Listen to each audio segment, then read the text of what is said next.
We are now looking at chem activity number 5, which is isotopes and atomic mass. We already know what an isotope is. It is isotopes of the same element have different number of neutrons. We said that, right? And don't ever forget that one of the signatures that a specific element has is the number of protons. But now we're dealing with isotopes, and I am going to go through some of the problems in the exercise at the end of this chem activity number 5. It's right here in page number 5. Okay, it says right there to find an isotope.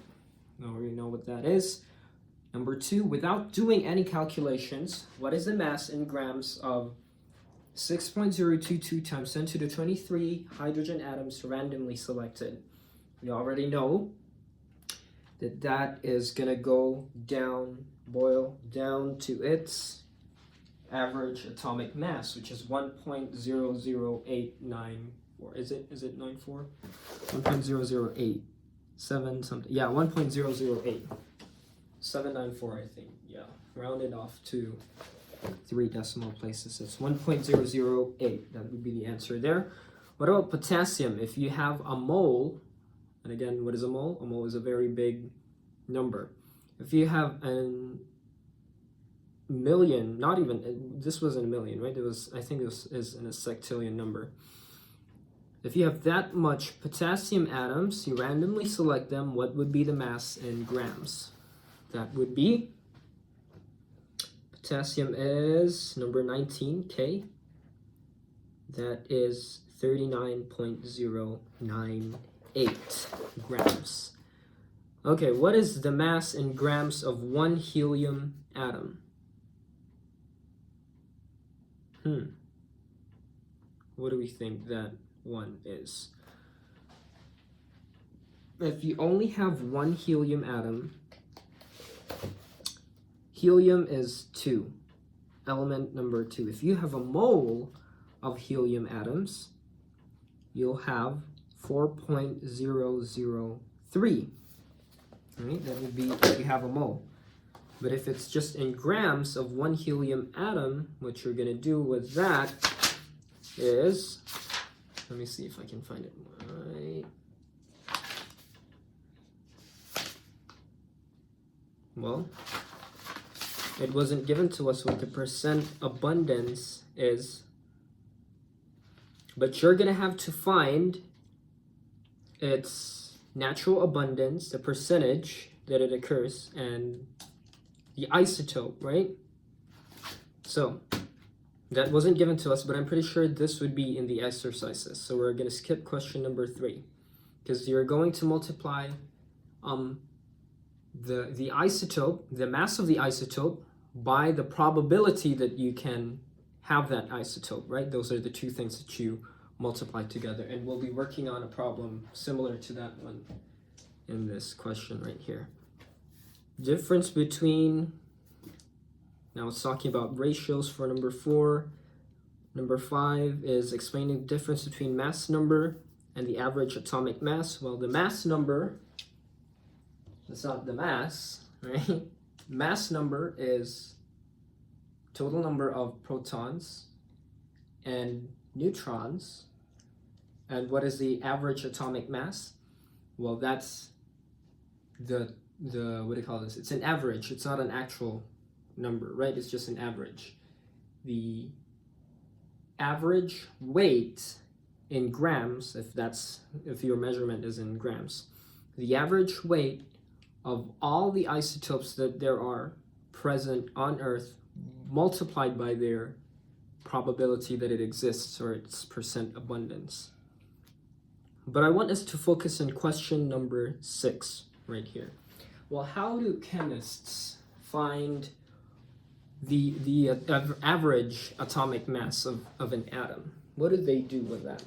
Well, what they do is they take samples. They take a sample of hydrogen in this part of the Earth, in the other side of the Earth, the North Pole maybe, the South Pole. They take that and they measure it. That's why it's called an average, right? Because it's from different spots. They're taking hydrogen from different spots of the Earth. Does it mean that they collect all the hydrogen atoms in all the Earth? No, that is impossible to do. And that's why in this question right here, that's what it's trying to tell us. Let me read the question. The average atomic mass of some elements on Earth may vary depending on the sources of their ores. Looking at boron, for example, naturally occurring boron consists of two isotopes with accurately known masses. So there's two types of boron. There's boron 10 with 10.0129 AMU and boron 11, which is 11.0931. The average atomic mass of boron can vary from 10.807 to 10.819, depending on whether the mineral source is from Turkey or the United States. So if you sample all the borons that there are in the United States, right, take samples, weigh them out, find the average, that's going to be different if you take boron samples from Turkey, for instance, right? Take the types of borons that there are in there, weigh them, multiply by the percent abundance, you'll find out that it has a different atomic mass or average atomic mass, right? So again, it varies by sampling the abundance. You might have more boron 10s in the US compared to boron 11s. And on Turkey, you might have 11 boron 11s compared to boron 10s. And if you go someplace else, like say the Philippines, they might have an equal amount of boron 10s and boron 11s. So it really varies where you get your samples from. So let's look at this question. Calculate the percent abundances leading to the two values of the average atomic masses of boron from these two countries. So the general formula, we worked through this already throughout this chem activity. If you flip on the previous page, we're using equation number 2 from model number 2, right? The average mass of something is equal to its mass times its percentage in decimal, right? Because a percent is not a real number. We want to do it by the decimal, right? You add up all the types of masses that there are and the probability that they exist. So that would be mass A multiplied by the percent that mass A exists, and then you add that to mass B and the percent abundance or the percentage that B exists. Now, if you have 3 isotopes, you'll also have mass C times abundance of mass C. That's how you'll get the average atomic mass. Well, what are we trying to solve for in here? Well, we're trying to solve for their natural abundance. So this, let me change the color of my pen. This one right here, we don't know. And this one right here, we also don't know. We know what the mass A is. Mass A, we're calling this boron 10. Mass B, we also know, boron 11. It's this number right here. Do we know their average atomic mass? Yes, we do. It was given to us. But it says it varies from 10.807 to 10.819. So there are 2 values for the average atomic mass that is given to us. I'm just going to put it right here at the side.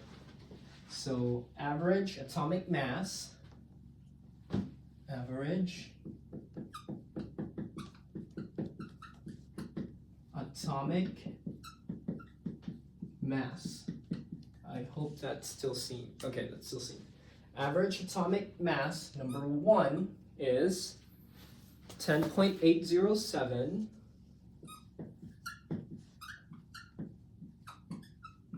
and average atomic mass number 2 is 10.819.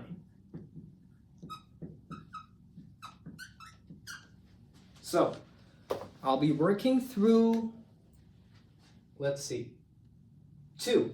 I'm doing problem 2, this one. And if you can work on the first one right here and send me what the percent abundance is for boron 10 and boron 11 for this one, send that answer to me through an email, and then that we will do something with that, okay? If you send me an email for that one. Try working on number 2.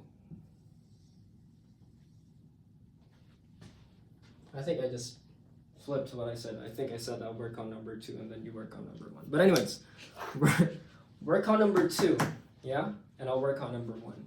So here's how you solve these types of questions. So this we don't know. This we don't know. Mass A is given to us. Mass B is given to us. But the average atomic mass is also given to us. So this are the things that we don't know. So here's where you apply your algebra knowledge. A percentage doesn't necessarily go beyond 100%, right? And if you convert 100% into decimal, well, that's just 1, right? Because 100% looks like this. 100%, convert that to decimal.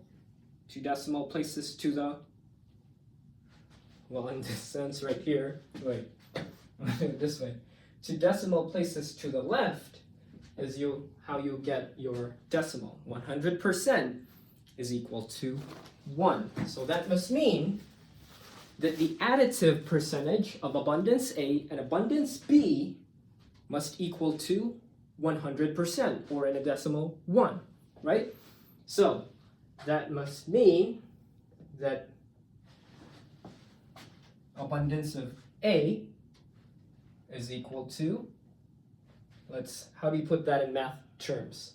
Well, if this is X, if we're going to call this X, that must mean that this is equal to 1 minus X, right? This is in the reading. If you go through all that, there's an explanation to that. So I'm not going to go beyond what is already in the reading. X, we're calling this one X, and we're calling this one 1 minus X. And that will show later on when we work through this example.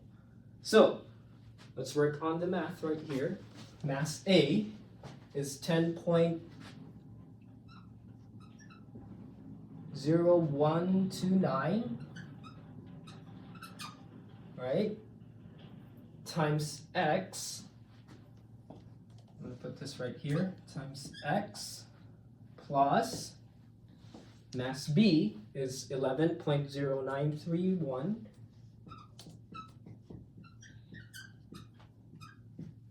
times 1 minus X, right?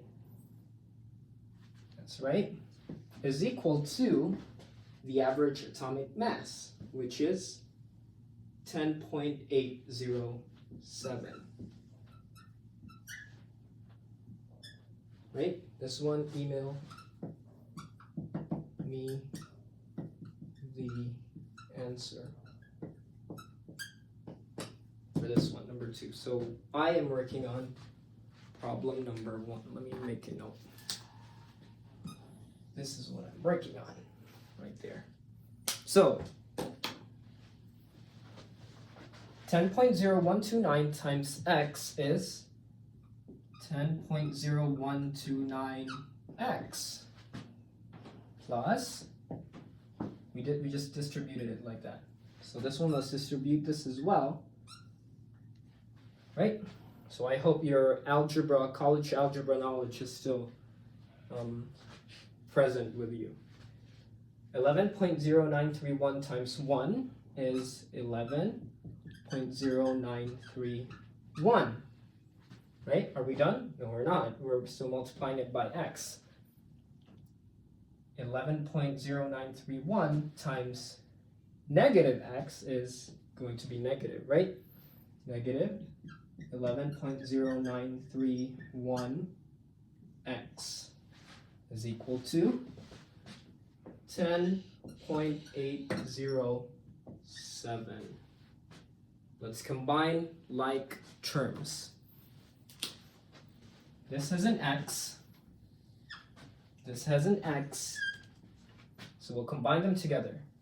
This, however, I'll use a different color right here. This doesn't have an X. That doesn't have an X as well. So when we say combine like terms, we'll have to move this across the equal sign, and we'll also have to combine this together, these two things right here. So let's do that. 10 point, let me grab my calculator real quick. hope I did grab my calculator. It's going to be crazy if I didn't. Let's see. Okay.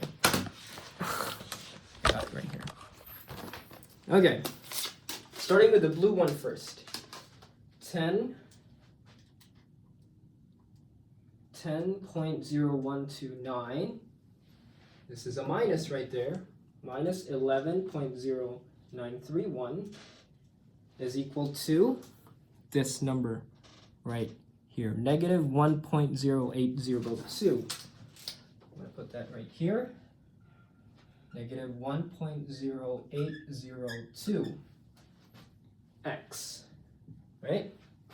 Now, since this, it's a positive right here, right? It's a plus, this pink thing right here. But if you move it across the equal sign, its sign changes. So this now becomes 10 point, put an equal sign, equals 10. This is still maintained, 10.807. And again, since this moved across the equal sign, it becomes a minus. Minus 11.0931. Right? So let's do that. 10.807 minus 11.0931 is equal to this number right here. Negative 0.2861. Negative 0.2861. Okay.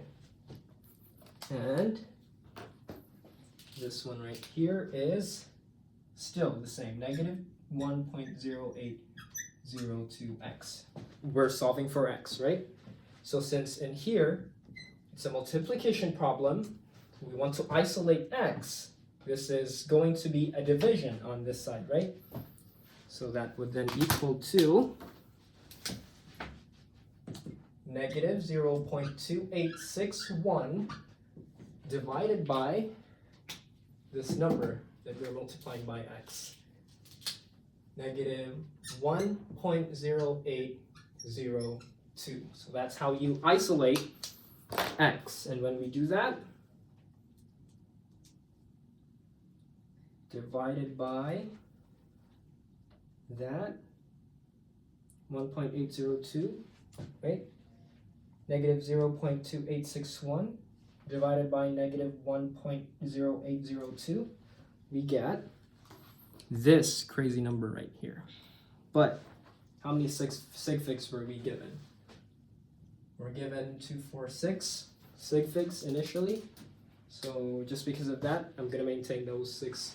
So, but it's a percentage, so maybe let's just go for 4 sig figs.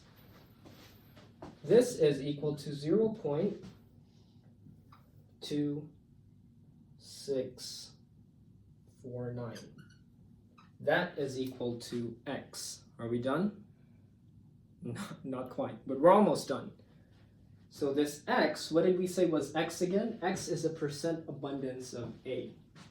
So now we know that that is equal to 0.2649, right? And what is the percent abundance of B? That is 1 minus the percent abundance of A, which is 1 minus x. 1 minus 0.2649, let's see, 1 minus 0.2649 is equal to this number, 0.7351. 0.7351, right? Let's convert it into percentages. This is 26.49, you're just multiplying it by 100, and this is equal to 73.51%. Quite a long math right here. Not sure if she's going to ask a question like this, but if you're going to be asked on the exam how to calculate a percent abundance, it would be like this, right? 26.49%, 73.51%. That is if we used the average atomic mass of 10.807, right? So now what I want you to do, you don't really have to, but it gives you practice, is to use this instead for this average atomic mass, right? Because in here, the average atomic mass that I used is 10.807, which is first one, right? You're just going to do what I did, but instead of 10.807, use 10.819. Now send me that in an email. What would be the percent abundance of B, B10, and B11. This is what I calculated for my B10, what I calculated for my B11. Okay, so I'm going to go ahead and move on to chem activity problems in number 6. So I'm going to do that.